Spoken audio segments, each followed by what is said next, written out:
Today we uncover the top 10 Asian street foods that define culture, one bite at a time. Each dish is a legend, rooted in history, bursting with flavor, and crafted on the streets.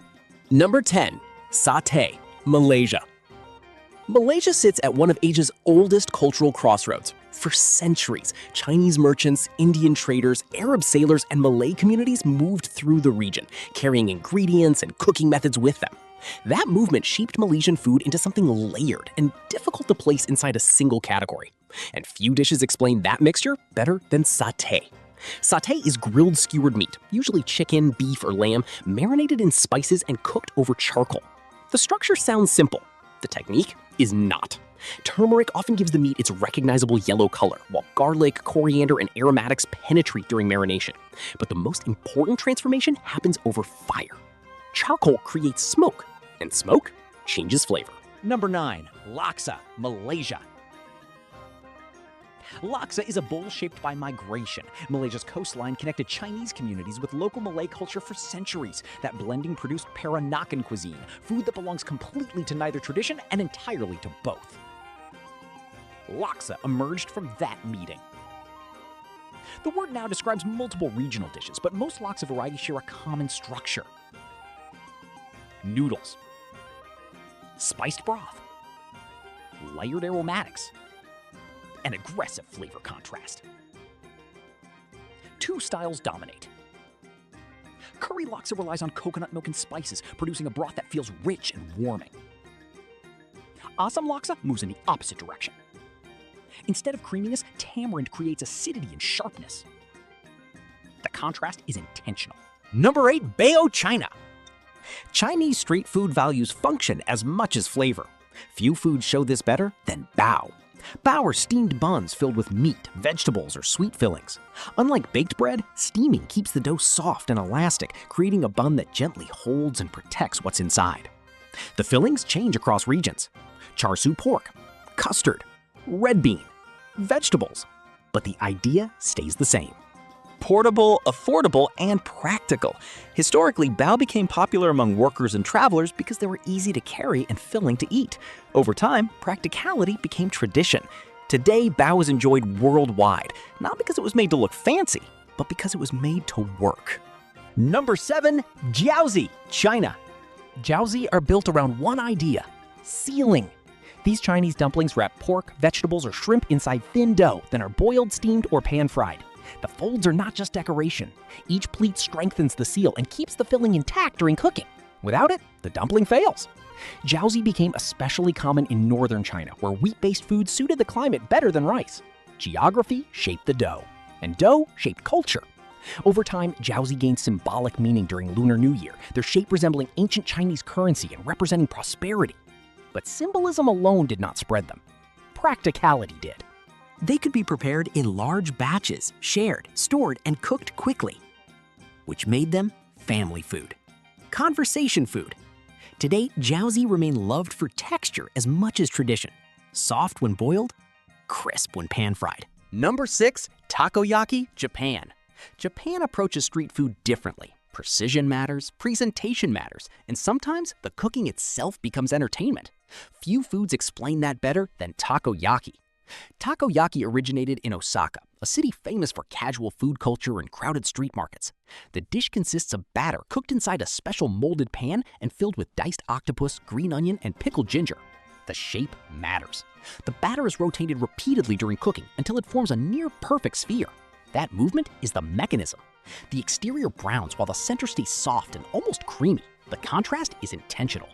Crisp outside, tender inside, takoyaki is then finished with sauce, mayonnaise, seaweed, and bonito flakes that appear to move from rising heat.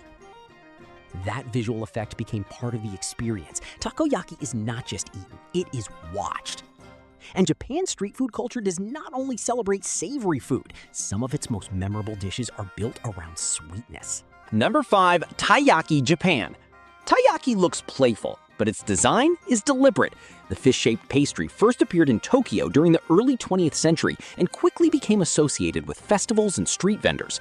The fish shape resembles sea bream, a fish connected with celebration and good fortune in Japan. Symbolism helped the pastry spread, but texture made it survive. Taiyaki uses batter cooked in heated molds until the outside becomes lightly crisp while protecting the filling inside. Most commonly, that filling is sweet red bean paste, though modern versions include custard, chocolate, or cheese. The contrast defines the experience. Warm filling, light shell, sweetness without heaviness. Like many successful street foods, taiyaki balances portability with comfort. Simple structure, strong identity.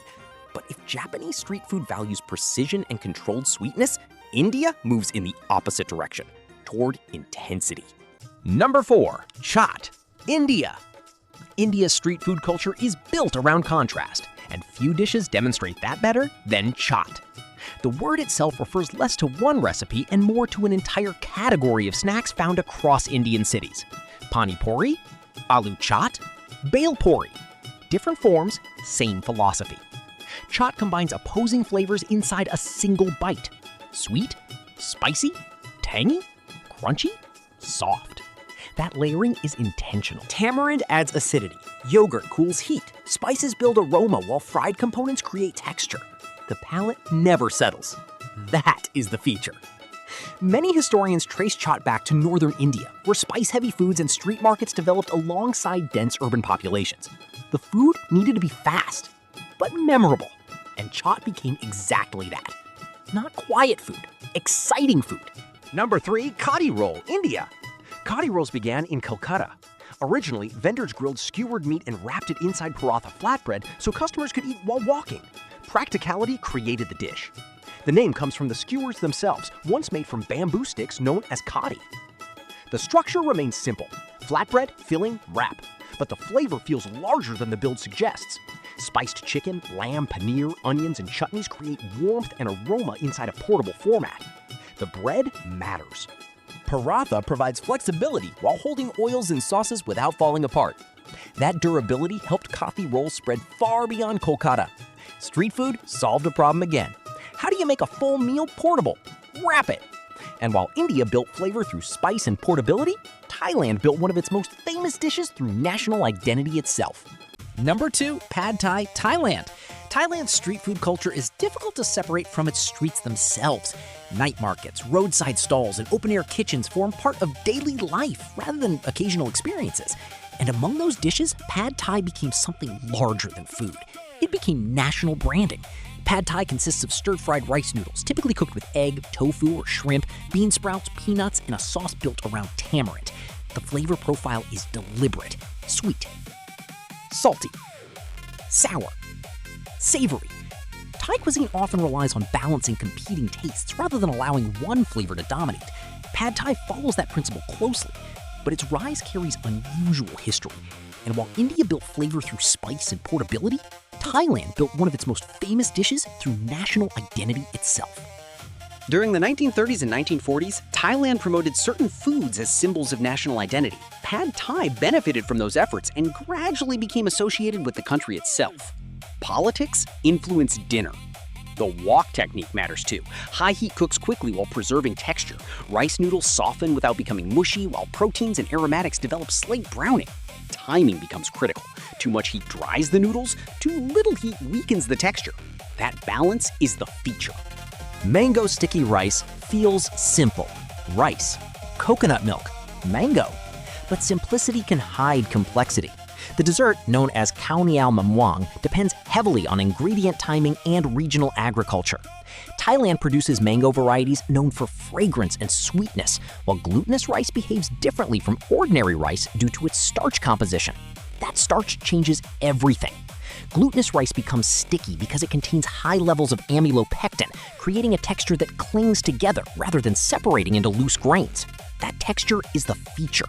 The rice absorbs sweetened coconut milk while remaining structured enough to hold shape.